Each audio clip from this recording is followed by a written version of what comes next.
Hello అండి, నమస్తే. ఇప్పుడు మాట్లాడే టాపిక్ వచ్చేసి చంద్రబాబు నాయుడు గారు నేను ఆంధ్రప్రదేశ్కి సంబంధించిన టీడీపీ ఎంపీలతో పార్లమెంట్ సమావేశాలు స్టార్ట్ అవుతున్నాయి. బడ్జెట్ సెషన్స్ 28th 29th నుంచి. ఈ క్రమంలో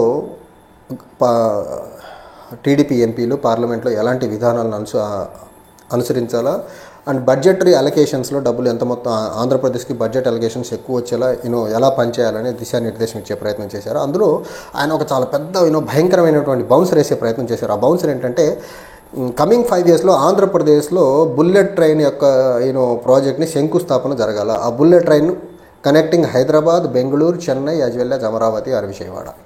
సో ఆంధ్రప్రదేశ్, హైదరాబాద్, బెంగళూరు అండ్ చెన్నైని కనెక్ట్ చేసుకుంటూ బుల్లెట్ ట్రైన్ని ఒక శంకుస్థాపన 5 సంవత్సరాల్లో జరగాలని ఒక ప్లాన్తో ఉన్నామని చెప్పే ప్రయత్నం చేశారు. నరేంద్ర మోదీ 2014లో దేశానికి ప్రధాని అయిన తర్వాత ఇదిగో నేను 5 సంవత్సరాల్లో బుల్లెట్ ట్రైన్ కట్టిపడదొబ్బుతాను, అహ్మదాబాద్కి బాంబేకి మధ్యన శంకుస్థాపన పనులు చేశాడు. పట్టాలు కూడా ఇలా ఈ రోజుకి దానికి పట్టాలే ఇలా. అండ్ ఆ ప్రాజెక్ట్కి ఏదైతే జపాన్ ఇంటర్నేషనల్ కార్పొరేషన్ ఏజెన్సీ ఏదైతే ఉందో ఫండ్ చేస్తుందో మా అప్పు మాకు కట్టండ్రా బాబుని మొత్తుకుంటున్నారు వాళ్ళు.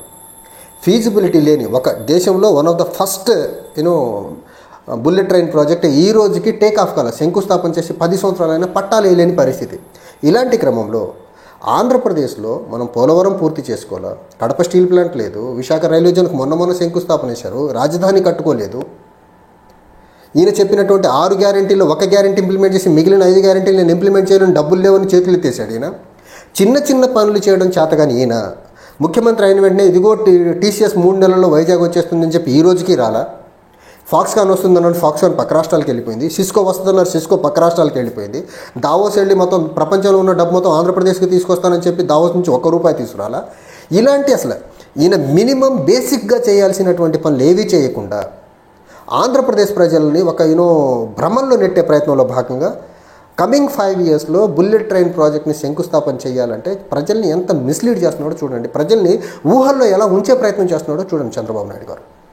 ఒక పక్క దేశంలో అసలు బుల్లెట్ ట్రైన్ ప్రాజెక్ట్ ఫస్ట్ ఒక టేకప్ చేశారు కదా, దాని పూర్వపరాలు ఏంటి స్టడీ చేశారు, అదే పూర్తి కానప్పుడు ఇంకొకటి సౌత్ ఇండియాలో ఉన్నటువంటి 4 స్టేట్స్ని కలిపి అవ్వాలి అంటే అసలు గవర్నమెంట్ ఆఫ్ ఇండియా దగ్గర ఆ ప్రాజెక్ట్ ప్రపోజలే లేదు, గవర్నమెంట్ ఆఫ్ ఇండియా నోట్ల నుంచి ఆ మాటే రాలేదు.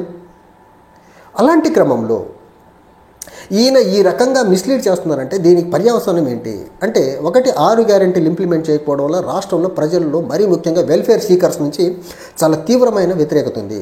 రైతాంగానికి కనీస గిట్టుబాటు ధర లేకపోవడం వల్ల రైతులు చాలా ఫ్రస్ట్రేటెడ్గా ఉన్నాడు. రైతులకు 6 గ్యారెంటీల్లో వీళ్ళకేదో అన్నదాత అని ఒక రైతు భరోసా స్కీమ్ ఇవ్వకుండా రైతుల్ని ఒక కంప్లీట్గా కార్నర్ చేసేసారు. రాష్ట్రంలో తల్లికి వందనం లేదు, ఫ్రీ బస్ సర్వీస్ లేదు, యువతకి 20 లక్షల ఉద్యోగాలు ఏదైతే ఉన్నారో అది లేదు, డిఎస్సి ఇస్తామన్నారు, అది ఎక్కడాగిపోయిందో ఎవరికి తెలియదు. సో పోల్ ప్రామిసెస్ నుంచి ప్రజల్ని కంప్లీట్గా డీవియేట్ చేసేదానికి చంద్రబాబు నాయుడు గారు అరచేతిలో వైకుంఠాన్ని చూపించే ప్రయత్నం చేస్తున్నారు ఆంధ్రప్రదేశ్ ప్రజలకు. అది బనకచెర్ల ప్రాజెక్ట్ అవ్వనివ్వండి.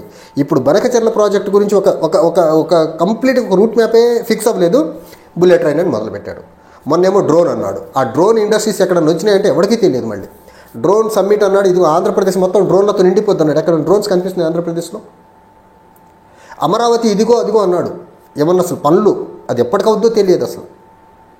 ఈ రకంగా చంద్రబాబు నాయుడు గారు ఏ ప్రాజెక్ట్ తీసుకున్నా గేమ్ చేంజరే అంటున్నాడు. అది బనకచెర్ల అవ్వనివ్వండి, గూగుల్ రావడం అవ్వనివ్వండి, టీసీఎస్ రావడం అవ్వనివ్వండి, పోలవరం ప్రాజెక్ట్ అవ్వనివ్వండి, ఏదైనా గేమ్ చేంజరే అంటున్నాడు ఈయన. ఈ గేమ్ చేంజర్ అనే మాటతో 5 సంవత్సరాల కాలయాపన చేసే ప్రయత్నం అయితే చాలా క్లియర్గా చేస్తున్నాడు. గత 2014, 2019లో ఈయన ముఖ్యమంత్రిగా ఉన్నప్పుడు sunrise state of Andhra Pradesh అని చెప్పి 5 సంవత్సరాలు కాలయాపన చేసి రాష్ట్రానికి రాజధాని లేకుండా 3 టెంపరీ బిల్డింగ్లు కట్టి ముగించేశాడు 5 సంవత్సరాలని. ఈ 5 సంవత్సరాల్లో కేంద్రం డబ్బులు ఇస్తున్నప్పటికీ ఆ పనులు సజావుగా ఇన్ టైంలో పూర్తవుతాయన్న నమ్మకం అయితే నాకైతే కనపడట్లేదు అక్కడ. ఎందుకంటే ఒక కన్సిస్టెన్సీ లేదు. ఒక పక్క పోలవరం పూర్తి కాకముందే బనకచెర్ల అంటాడు, ఇంకో పక్క డ్రోన్స్ అంటాడు. డ్రోన్స్ గురించి ఇండస్ట్రీస్ టేక్ ఆఫ్ చేయకుండానే డ్రోన్స్ ఇండస్ట్రీస్ ఆంధ్రప్రదేశ్ కాకముందే బుల్లెట్ ట్రైన్ అంటాడు. అమరావతికి రైల్వే లైన్ పూర్తి కాకముందే బుల్లెట్ ట్రైన్ అంటాడు. అసలు ఫస్ట్ ఆ విజయవాడ అవతల నుంచి రాయనపాడు అవతల నుంచి ఏదైతే అమరావతికి రైల్వే కనెక్షన్ ఇచ్చారో ఆ రైల్వే లైన్ కనెక్షన్ గురించి ముందు ఈయన స్టడీ చేసి దాన్ని స్పీడీ మేనర్లో టైం బౌండ్ మేనర్లో పూర్తి చేసే పని చేయకుండా మళ్ళీ బుల్లెట్ ట్రైన్ అంటున్నాడు. పోనీ బుల్లెట్ ట్రైన్ కావాలని ఈయన అడిగితే అయిపోద్ది, అది గవర్నమెంట్ ఆఫ్ ఇండియా ఇవ్వాలి. పోనీ south Indian states bullet train ఏమన్నా ఇప్పుడు తమిళనాడు కానివ్వండి, కర్ణాటక కానివ్వండి, లేకపోతే తెలంగాణ కానివ్వండి, ఈ రాష్ట్రాల ముఖ్యమంత్రులు మాకు బుల్లెట్ ట్రైన్ కావాలని ఎవడన్నా అడిగాడా? ప్రజలకి ఏం కావాలో వాటి గురించి దృష్టి పెట్టకుండా ప్రజలకు కావాల్సిన వెల్ఫేరు, రైతాంగానికి కావాల్సినటువంటి బెటర్ ఇన్పుట్ సబ్సిడీ అవనివ్వండి, రైతాంగానికి కావాల్సినటువంటి ఫేవరబుల్ పాలసీస్ తీసుకురాకుండా. అండ్ ఆంధ్రప్రదేశ్ ఇది మెజారిటీ అగ్రేరియన్ స్టేట్ అండి. మీరు అగ్రికల్చర్ని గాలికి వదిలేసేసి రైతులు పండించిన పంట కనీసం మద్దతు ధర ఇవ్వకుండా, రైతులకు ఇస్తామన్నటువంటి రైతు భరోసా ఇవ్వకుండా, చిన్నపిల్లలకి ఇస్తామన్నటువంటి తల్లికి వందనం ఇవ్వకుండా, ఇలాంటి వాళ్ళు ప్రజలకు ఏది నీడో అది చేయకుండా బుల్లెట్ ట్రైన్ అంటాడు, డ్రోన్ అంటాడు, ఇంటర్లింకింగ్ ఆఫ్ రివర్స్ అంటాడు. అసలు అయ్యే పనులా ఇవి? దేశంలో ఇప్పటికీ మహా అయితే చిన్న చిన్న రివర్లు 1-2 ఇంటర్లింక్ చేశారు. బుల్లెట్ ట్రైన్ గత 10 సంవత్సరాలుగా ఎక్కడాగిందో నరేంద్ర మోదీకే తెలియదు. మళ్ళీ కొత్త పాట మొదలుపెట్టాడు ఇక్కడ. ఫస్ట్ మీరు నరేంద్ర మోదీ గారిని కలిసి అహ్మదాబాద్ ముంబై మధ్య స్టార్ట్ చేసినటువంటి బుల్లెట్ ట్రైన్ ప్రాజెక్ట్ ఎక్కడాగిందో ఫస్ట్ నరేంద్ర మోదీ గారిని, మీరిద్దరు ఒకటే స్కూల్ నుంచి వచ్చారని వైజాగ్లో నరేంద్ర మోదీ వచ్చినట్టు ఊదరగొట్టాడు కదా, ఆయన ఒకసారి కలిసి సార్ మన అహ్మదాబాద్ బొంబాయి బుల్లెట్ ట్రైన్ ఎక్కడాగిందని కనుక్కోండి. అది ప్రపంచంలో ఎన్ని దేశాలకు, అమెరికాకు బుల్లెట్ ట్రైన్ ఉందా? జపాన్కు ఉందా బుల్లెట్ ట్రైన్? కొరియాకు ఉందా బుల్లెట్ ట్రైన్? ఒక చైనా ఏదో స్పీడీ మేనర్లో వాళ్ళు ప్రెస్టీజియస్గా తీసుకొని చైనా పూర్తి చేసింది. ఆస్ట్రేలియాకు ఉందా బుల్లెట్ ట్రైన్? బ్రెజిల్కు ఉందా? రష్యాకు ఉందా? ఏ దేశాల్లో, ప్రపంచంలో అభివృద్ధి చెందిన ఏ దేశాలకి, యూరోపియన్ ఏ కంట్రీస్లో బుల్లెట్ ట్రైన్స్ ఉన్నాయి? ఎందుకు ప్రపంచంలో ఎక్కడ లేని వింత పోకడాలని చంద్రబాబు నాయుడు గారికి ఎందుకు ఆలోచనలు వస్తాయి? ప్రజల్ని చంద్రబాబు నాయుడు అంటే ఏదో ఊడబీకి ఆంధ్రప్రదేశ్ మొత్తాన్ని అభివృద్ధి పరంగా పరుగులు పెట్టిస్తాడని నా భ్రమంలో ఉండాలా? ఆ ప్రయత్నంలో భాగంగా ఇలాంటి మాటలు, అసలు చెప్పిన మాటలు మాత్రం ఒక్కటి చేయట్లేదు. నిరుద్యోగ యువతకి మరీ ముఖ్యంగా వచ్చిన వెంటనే డిఎస్సి నోటిఫికేషన్ అన్నారు. డిఎస్సి నోటిఫికేషన్ టెట్ అయిపోయింది, రిజల్ట్స్ వచ్చేసాయి. 2-3 రోజుల్లో డిఎస్సి అన్నారు. ఏమైందంటో తెలియదు. టెక్నికల్ గ్లిచెస్ అన్నారు. మందకృష్ణ మా దగ్గర కలిసిన తర్వాత ఏసీ కేటగరైజేషన్ పూర్తిగా కంక్లూషన్కి వచ్చేంత వరకు దీని నోటిఫికేషన్ ఇవ్వద్దని ఆయన రిక్వెస్ట్ చేశారు ఆయన్ని. 3 రోజుల్లో టెక్నికల్ గ్లిచెస్ని క్లియర్ చేసి డిఎస్సి నోటిఫికేషన్ ఇస్తామని చెప్పి 3 నెలలు దాటింది. ఈ రోజుకి ఆ నోటిఫికేషన్ ఎక్కడాగిందో తెలియదు. అండ్ ఆంధ్రప్రదేశ్కి కంపెనీలు వస్తాయనేసి నారా లోకేష్ గారు అమెరికా వెళ్ళారు, దావోస్ వెళ్ళారు, కంపెనీలు ఎక్కడికి వచ్చాయో తెలియదు. అసలు ఆంధ్రప్రదేశ్కి బేసిక్గా టైం బౌండ్ మేనర్లో ఇన్ టైంలో పూర్తయ్యే ప్రాజెక్టులను టేకప్ చేయకుండా అయినా బుల్లెట్ ట్రైన్ అంటాడు, బనకచెర్ల గోదావరి అంటాడు, డ్రోన్స్ అంటాడు. చంద్రబాబు నాయుడు గారు మీరు ఆంధ్రప్రదేశ్లో ఉన్నారు. అండ్ ప్రపంచంలో ఇండియన్ ఎకానమీ హార్డ్లీను $3-4 ట్రిలియన్ ఎకానమీ అంతే.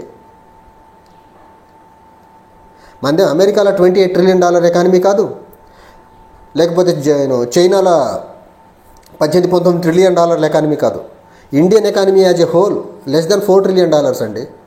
మన జనాభాకి మన దగ్గర ఉన్న ఎకానమీ సైజ్కి చూసుకుంటే నక్కకు నాగలోకానికి ఉన్నంత డిఫరెన్స్ ఉంది. ఆ డిఫరెన్స్ ఫస్ట్ మన జనాభాకను మన జీడిపిని ఆ ఉన్న గ్యాప్ని తగ్గించే ప్రయత్నంలో అడుగులేయండి. బుల్లెట్ ట్రైన్ వల్ల ఉపయోగం ఏంటి?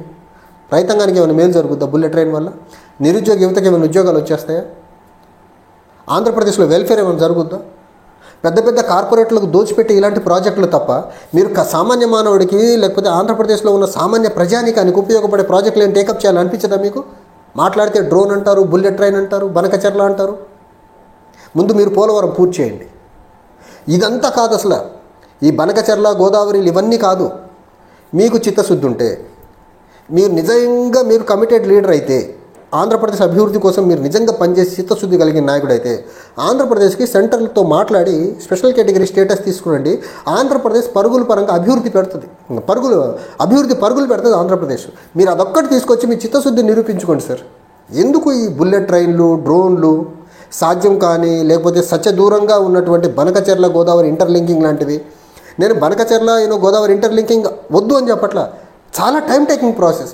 అలాంటి వాటివి కాకుండా త్వరగా పూర్తయ్యేవి చిన్న చిన్న క్లస్టర్స్ క్లస్టర్ బేస్డ్ డెవలప్మెంట్ చేసుకుంటూ ముందుకెళ్తే బాగుంటుంది.